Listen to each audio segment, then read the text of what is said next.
Yes, it's time for you to clean up the yard. Get outside pronto were the words that echoed from my mother-in-law at my in-law's house. I was always treated like a servant, especially at Christmas. After doing all sorts of housework, I'd find myself locked out in the yard.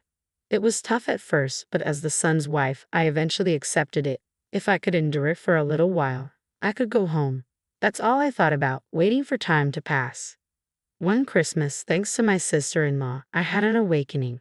My name is Ariel. I'm 27 years old and I work in an office.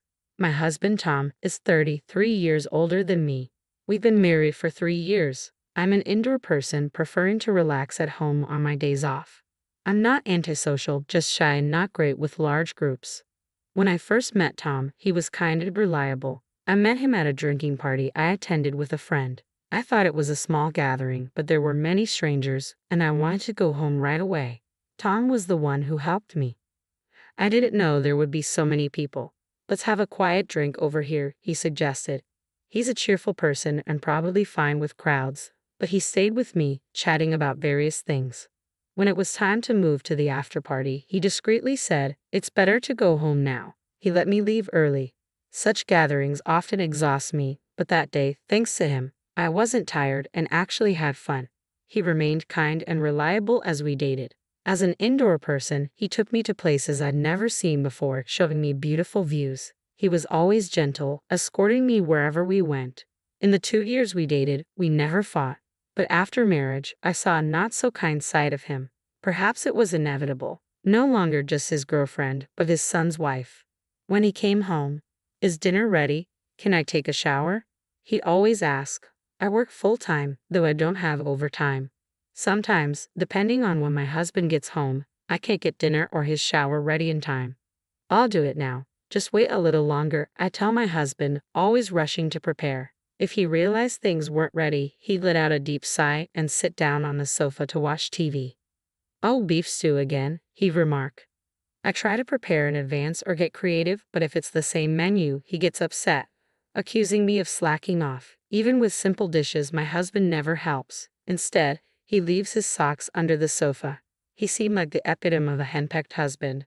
We had never lived together before marriage, and I was taken aback by this behavior, as we hadn't experienced this when staying at each other's places. I'm not the most efficient, so while feeling guilty, I kept thinking about how to do household chores more effectively.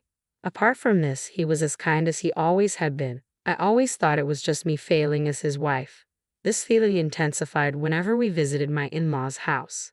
Their house is an hour's drive from ours. I only go a few times a year, but I get so nervous I can't sleep the night before. My father-in-law, Eric, a henpecked husband like my husband, always sits quietly in the same spot, reading the newspaper. "Coffee," I'd often hear him say to Mary, my mother-in-law, as if used to it.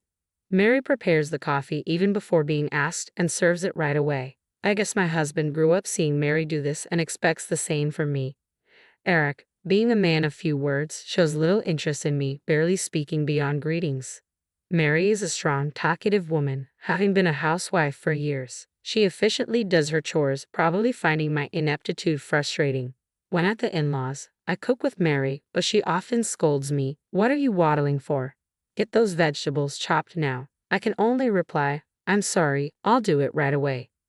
With each visit, I felt increasingly disliked by Mary, always being scolded no matter how careful I tried to be. I blamed myself for not improving. Even when my husband saw me scolded, he said nothing, just lounging around watching TV or fiddling with his phone. Overwhelmed by the constant scolding, I eventually talked to him about it. "You just need to be more efficient. Mom doesn't usually get that angry," he remarked. His words weren't wrong, but they only made me feel more dejected. One day, a year into our marriage, while cooking with Mary as usual, she finally snapped. "I'm so frustrated doing chores with you. I can't take it anymore. From now on, you'll do it alone. I'll just give instructions," she declared. It seemed Mary had reached her limit with me, scolding me every time. "All right, I understand. I'm sorry," was all I could say. Yet again, after apologizing, I ran to the bathroom in tears, feeling pathetic for upsetting Mary so much. I felt terrible for not being a good daughter-in-law. From then on, under Mary's orders, I did all the household chores alone when at the in-laws' house. Even though I worked by myself, Mary's scolding didn't stop. I was always apologizing. Despite my efforts, my husband and Eric just turned a blind eye. Christmas was particularly depressing.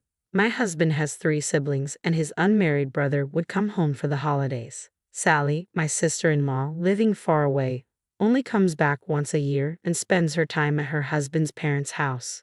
Every year on Christmas Eve, Mary cleans the house from top to bottom, prepares roast turkey, and gets ready for the Christmas feast. On Christmas Day, she cooks up a storm and waits for her 2 younger sons to return. The first year, having helped Mary before, now that I was doing chores alone, it meant handling everything. Just thinking about it was overwhelmingly distressing. On the way to the in-laws' house on Christmas Eve, I did the grocery shopping Mary had asked for, and the car was full. Upon arriving and finishing unloading, Mary immediately instructed me to start cleaning the windows. One cleaning task after another followed, along with preparing lunch. By evening, I was exhausted, yet the cleaning wasn't done.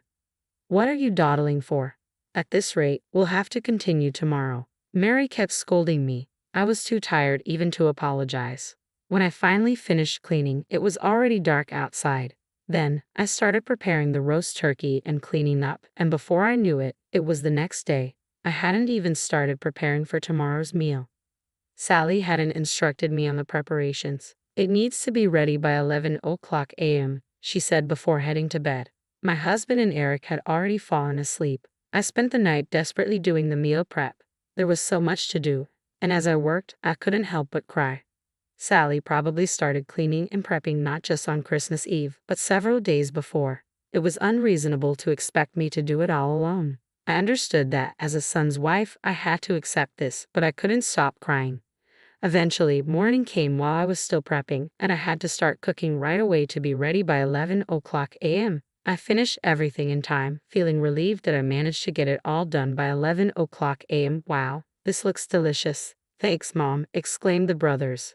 Their words irked me. Just as I thought I could finally sit down to eat, Mary called me. "What are you sitting down for? It's family time now. You need to clean the yard," Mary said, handing me a broom. I couldn't believe it but had no energy to resist. Silently, I took the broom and went to the yard.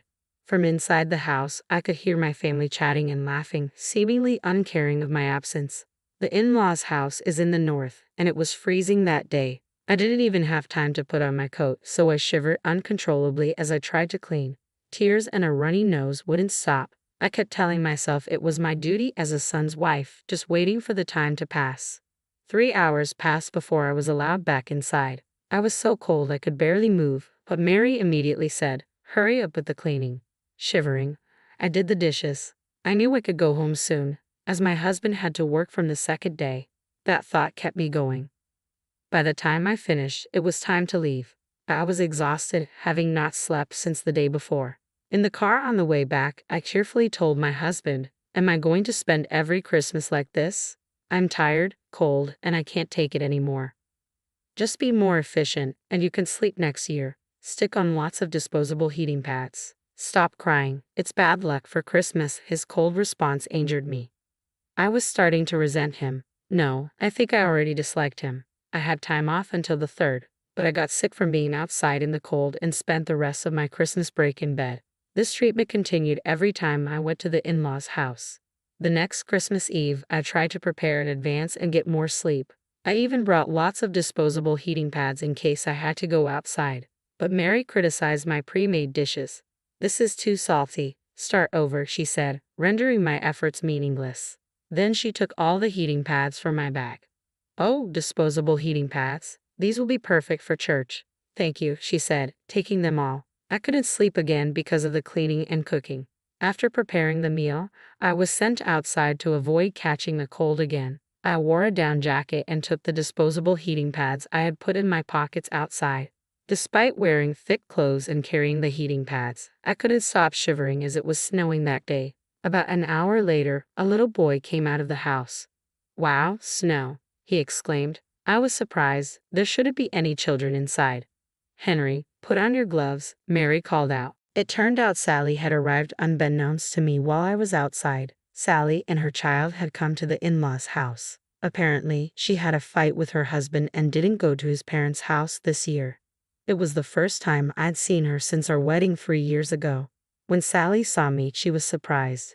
"Is that you, Ariel?" she greeted. "Hello, Sally. It's been a while," I greeted her, still shivering. Concerned about me trembling, Sally gave me some disposable heating pads from her pocket. "Goodness, you're shivering. Why are you outside all this time?" she asked, warming my hands. "I was asked to clean the yard as the son's wife," I explained. I answered, and Sally, looking angry, said, "What? What do you mean? Come inside, and you too, Henry." She ushered me into the house. Sally approached my husband and the others who were chatting. "Hey, what's this about?" Ariel was shivering. "What if something had happened?" she asked forcefully. "Mom just asked her to clean the yard," my husband replied nonchalantly. "Tom, you don't see anything wrong with this. And Mom, what's this about?" Sally confronted my husband and her mother. Eric pretended not to know, and the two brothers-in-law looked uncomfortable. "A son's wife should do what's expected of her. I just had her do her duties," Sally's mother replied sulkily. "There's no such thing as a son's wife's duties in this world. How can you, a former daughter-in-law, not understand? You don't even realize how horrible this is. This is awful. I will never forgive you, and not just you, everyone here," Sally said, and left the in-laws' house with her child. I stayed at a nearby hotel. While soaking in the pool, I told her everything. Sally, too, had been harshly treated by her mother-in-law and listened to me with tears. "Ariel, you've been treated like a slave, haven't you? It's been tough. You don't have to endure it anymore. You can be free," she hugged me. I had always thought it was inevitable as a son's wife and endured many hardships, but finally, I realized it was abnormal. Feeling liberated, I also cried. Spending time with Sally, I felt the need to become stronger. After getting out of the pool, we ate the delicious hotel food, and exhausted from not sleeping since Christmas Eve, I fell asleep without realizing it. The next morning, I saw missed calls from my husband but ignored them, choosing to explore the area around the hotel with Sally and her child. Throughout this, my husband and Mary kept calling. "Ariel, it's okay to ignore him," Sally advised, so I didn't answer the phone and enjoyed sightseeing instead. Later that evening, when Sally said she was going home, I drove her to the station. As we said goodbye, "Ariel, I've done enough payback for you. The rest is up to you," she told me. I didn't fully understand. "Thank you for everything." I thanked her deeply and went home. When I got home, my husband was there, demanding, "Hey, where have you been? I called you so many times." Ignoring his frantic concern, he continued, "The house has been sold. It's my sister's doing." Confused, I asked, "What? Sally?" "Sally has married the heir of a national real estate company. Our house and the in-laws' house were bought through Sally's husband's company. The two brothers-in-law rented through the same company," he explained. "Sally, unable to forgive what happened yesterday, have listed our house and the in-laws' house for sale and filed eviction notices for the brothers' rentals. Within a month, the entire family had to move out, losing their home." I laugh at Sally's extraordinary actions, touched that she did all this for me. "You know about this, right? Tell my sister to stop. She'll listen to you," my husband pressed. Laughing, I responded, "I'll talk to Mom." He called Mary. It was hard to hear, but she sounded angry. "It's called personal responsibility. I'm leaving this house too, so it doesn't matter to me if there's no house. The family can live happily outside, right? Like in a tent? It might be cold and shivering." I teased while saying this to my husband and Mary on the phone. "What are you talking about?" my husband exclaimed. "The joke's on me. I'll send you the divorce papers," I said, packed, and went to my parents' house. I called Sally on the way to tell her I was divorcing. "Way to go, Ariel. I knew you'd make that choice. Let's go to a hotel with a pool again," she said cheerfully.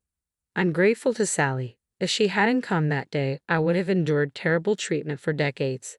Later, we officially got divorced. My ex-husband's family lost their homes. We used to split living expenses and manage our own savings, which I didn't know, but apparently he had hardly any. He had to borrow money for a new house. He was blamed by the in-laws and borrowed more for their initial costs. After the divorce, his debts grew, and he started working part-time at night. Serves him right. The in-laws had lived in a spacious house thanks to Sally, but now had to settle for a small apartment. Embarrassed, Sally rarely leaves the house, living quietly. I started living at my parents' house. When I helped with chores, Mom was surprised at my efficiency. I thought I was clumsy and hadn't grown, but I was wrong. I became skilled in household chores during my 3-year marriage. Sally and I still keep in touch and occasionally visit hotels with pools. Talking to her gives me strength. Becoming the strong woman like Sally is my goal.